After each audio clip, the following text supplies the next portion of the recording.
Yo! What's going on, people? Got a new review for you. Catherine for the PS3 and Xbox 360. So you guys ready? Let's get it on! Catherine's main mode of play is the Golden Playhouse. You take on the role of Vincent Brooks. Vincent and his girlfriend Catherine have been dating for a while. While she's ready to take their relationship to the next level, Vincent is not. At the beginning of the game, Vincent seems like a straight-up jerk who's afraid of commitment. One night, Vincent gets drunk and cheats on his girlfriend Catherine with a K with a girl named Catherine with a C. Because of his cheating on his girlfriend, Vincent has nightmares every night. The nightmare world is filled with other men who have been unfaithful to their girlfriends, as well as some other guys that have some weird personal problems. Everyone that Vincent sees in his nightmare appears to be a sheep. But from their point of view, they see Vincent as a sheep. As you can guess, there's a lot of confusion about what's going on at the beginning, and I'd rather not show any spoilers, so most of the footage I'm going to show is from the beginning of the game. At the end of every one of Vincent's nightmares, he faces a big challenge of whatever is bothering him at the time. These challenges serve as bosses, but I'll get into that in just a minute. During the day, you spend most of your time hanging out with Vincent's friends. The main plot is about Vincent trying to juggle his relationships between two different women, but there are also a lot of subplots going on at the same time. The bar is the only real place you'll be able to move around while Vincent's awake. This is where you'll encounter all the subplots going on in Catherine. Similar to the Persona series, you'll be able to make friends with these characters, but it's not as fleshed out as Persona. You're able to control most of Vincent's conversations between Catherine through text messages. And I actually mean both Catherines, Catherine with a K and with a C. During these texts, as well as certain story points in the game, your choices will move a little karma meter back and forth.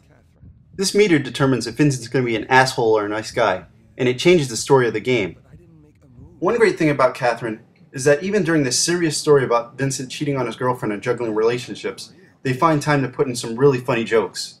I wouldn't happen to be in the middle of a dream right now, would I? Huh? Wow, you are fucked up. I mean, who dreams about taking a shit with another guy? Alright, let's get into Catherine's gameplay. For the most part, Catherine is a puzzle game. The objective is to climb to the top of every stage. And each chapter has a certain amount of stages. And like I said earlier, to avoid spoilers, I can't say how many chapters there are. These puzzles start off really easy, but by the end of the game they are extremely hard. As I said earlier, at the end of each nightmare you'll face a boss. The difference with the boss stages is while you're climbing, the bosses will be trying to kill you. Believe it or not, I found the boss stages to be a lot easier than the trial stages. Because while the trials at the end of the game were a pain in the ass, the last two boss stages were actually kind of easy. I mean, they weren't super easy. I mean, I still died a few times, but they were kind of easy compared to the rest of the game. In between each stage there are safe zones, where you can save your game as well as talk to other sheep. There is kind of like a study group of sheep, and they'll teach you a lot of different techniques. There are also items in the game, like a block that lets you create blocks, an energy drink that lets you jump 2 spaces, as well as a book that kills enemies. As I said earlier, you can walk around the bar. There's other things to do than just talk to characters. Along with looking at pictures that Catherine with the C sends you, as well as changing background music, you can play this minigame.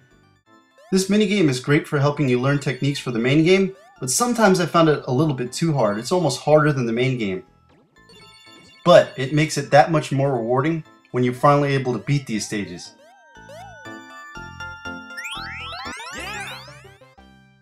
Catherine has some great looking anime cutscenes, as well as some really nice looking cel shaded cutscenes. And the voice work in Catherine is top notch. And one of the cool things is that Atlus actually redid the lip syncing for the US version. Also, Catherine's soundtrack is great. It has a lot of original tunes, as well as a lot of remixes of classical music. There's also a challenge mode, as well as a 2-player co-op mode, and a 2-player competitive mode. The competitive mode, Coliseum, will be unlocked after you beat the game. Overall, I had a great time with Catherine. The story was interesting, and I loved the side characters. And I beat the game with a good ending, and that ending gave me a great sense of closure. So if you guys are looking for a game that's unique and different, as well as a great game, then you guys should check out Catherine. This has been Steven with GamePal Masters, and thanks for watching.